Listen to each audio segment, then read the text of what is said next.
Kitchen gallery 1, 2, 3 માં આપ સર્વે સખીઓનું હાર્દિક સ્વાગત છે। આજની આપણી રેસીપી છે ઘઉં અને ચણાના લોટની પડવાળી ફરસી પૂરી।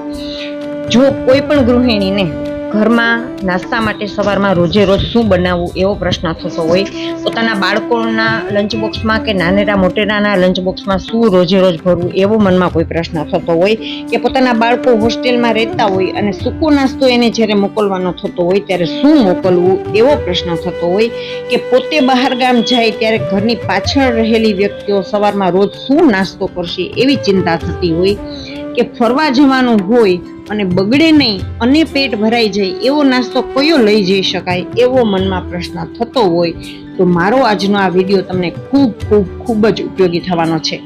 આપણે ઘરે બનાવીએ છીએ એટલે હેલ્ધી તો બનવાનું જ છે, અને ઘઉં અને ચણાનો લોટ છે, નથી આમાં મેંદો કે નથી બીજી કોઈ સામગ્રી, એટલે ખૂબ જ હેલ્ધી બનવાની છે। તો ચાલો શરૂ કરીએ આજની આપણી આ રેસીપી। આ પૂરી બનાવવા માટે આપણે ચણાનો લોટ જોશે, ઘઉંનો ઝીણો રોટલીનો લોટ જોશે, ચોખાનો દળેલો લોટ એકદમ સાવ ઝીણો મેં ઘરે જ દળ્યો છે અને એમાં નાખ્યું છે મેં 4 થી 5 ચમચી ઘી। આ છે આખું જીરું, આ છે મરી પાવડર, કસૂરી મેથી, સિઝન હોય ને જ્યારે શિયાળામાં ફૂલ ત્યારે હું કરી લઉં છું, અને આ છે સફેદ તલ। આમાં કઈ સામગ્રી અનહેલ્ધી છે? બધી જ સામગ્રી હેલ્ધી છે।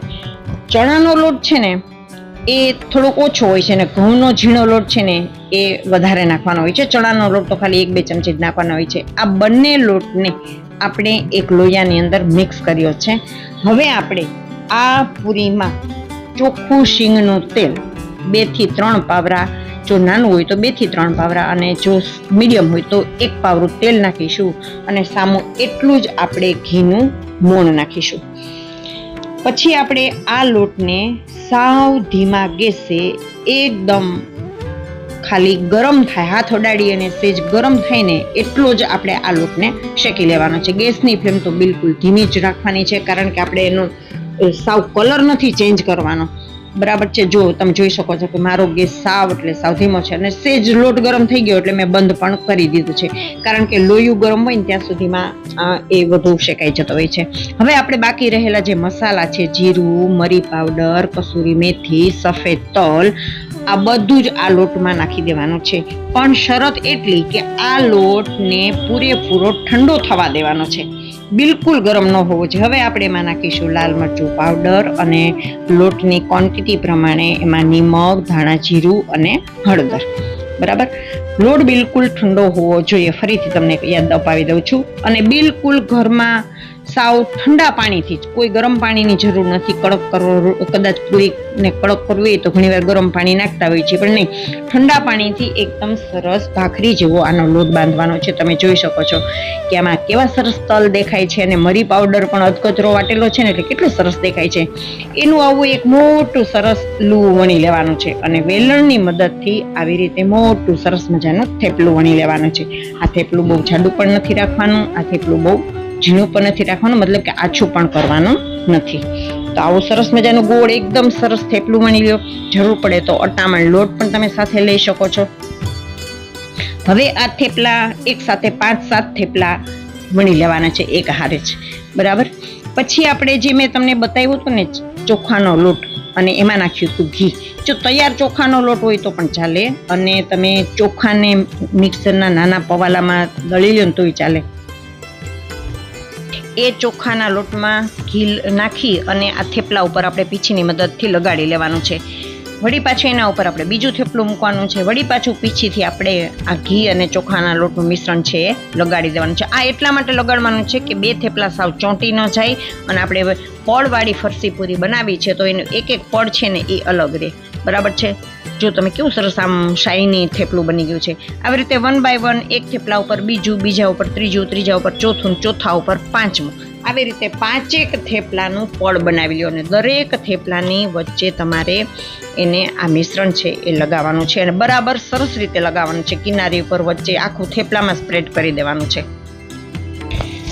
આ થેપલાનો આવી રીતે ગોળ ગોળ રોલ વાળી લેવાનો છે, ભલે સેજ જાડેરો રોલ થાય। પછી એને આવી રીતે કાપા પાડી લેવાના છે। તમે જોઈ શકો છો કે દરેક કાપાની અંદર દરેક આ જે ગોળ ગોળ આપણે કાપ્યું છે એમાં કેવું સરસનું ફળ દેખાય છે, અને પછી એની આવી રીતે સેજ જાડેરી પૂરી વણવાની છે। હવે તેલ મૂક્યું છે એ પૂરેપૂરું તેલ ગરમ થઈ ગયું છે કે નહીં એ જોવા માટે મેં પહેલાં સેજ પૂરીનો કટકો નાખ્યો છે અને પછી નાખીએ છીએ 1 બાય 1 આપણે એમાં તળવા માટેની પૂરી. ઝારાની મદદથી કે ચમચાની મદદથી એનું એક પડ સેજ તળાઈ જાય એટલે આપણે એને ઊંધી કરી દેવાની અને બીજું પડ પણ આપણે એને બરાબર તળવાનું છે.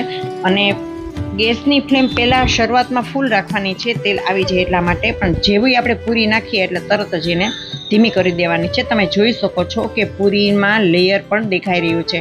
મેં ગોળ એટલા માટે નથી વણી કે જરાક કંઈક જુદું લાગે, આમ નાસ્તામાં પ્લેટમાં મૂકીએ તો કંઈક એમ થાય કે આ કંઈક નવીન વસ્તુ છે, એટલે ખાવા માટેનું પણ થોડુંક આકર્ષણ, જે મોટાને રે નાનાને રે મહેમાન આવ્યા હોય તો એને રે કે આવડી શું નવી આઈટમ બનાવી છે હોય તો એનું એ જ પણ વર્ઝન એને આપણે નવું આપીએ.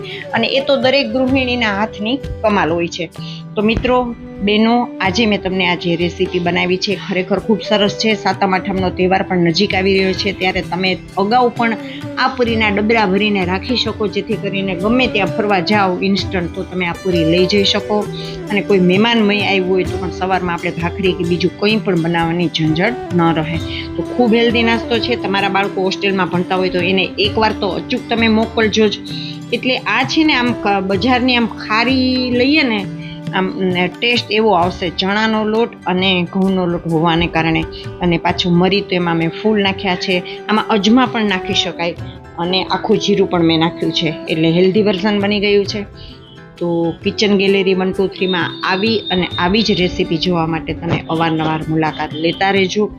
જો તમને આ ગમી હોય તો તમારી બેનપણીઓને, નિયર ડિયર બેનપણીઓને આ વિડીયો છે એ શેર કરજો, કોમેન્ટ કરજો કે તમને આ રેસીપી કેવી લાગી છે. તો મળીએ નવી રેસીપી સાથે, અને ત્યાં સુધી આપ સર્વેને મારા રાધે રાધે.